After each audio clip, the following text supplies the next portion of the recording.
Chapter 1. The Blacksmith's Son. By day, Aras lived the life of any craftsman's child. The ringing of hammers, the hiss of cooling steel, and the scent of burning coal surrounded him like a second skin. His father's forge was small, tucked in the heart of the city, and Aras's hands bore the marks of years spent shaping iron. Yet even in the heat of the forge, he could never silence the whispers. Shadows clung to the corners, bending and curling as though alive.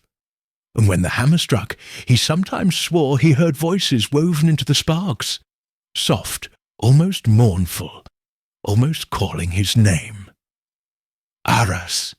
He tried to ignore them, tried to pretend he was ordinary, but the city itself seemed to conspire against him.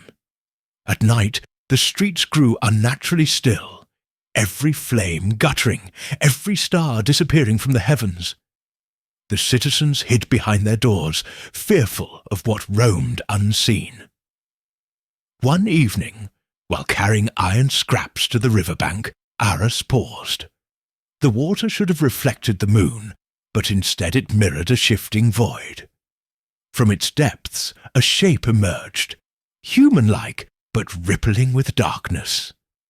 Its voice was not spoken aloud, but pressed directly into his mind. The crack is opening. The city will drown in shadow unless you choose the path fear locked his limbs. But beneath it stirred something else, an ember of defiance. For the first time, he answered the shadow aloud, his voice low but steady. "What path?" The figure's form broke apart like smoke on the wind, leaving only a final whisper. The path of sacrifice, or the path of ruin.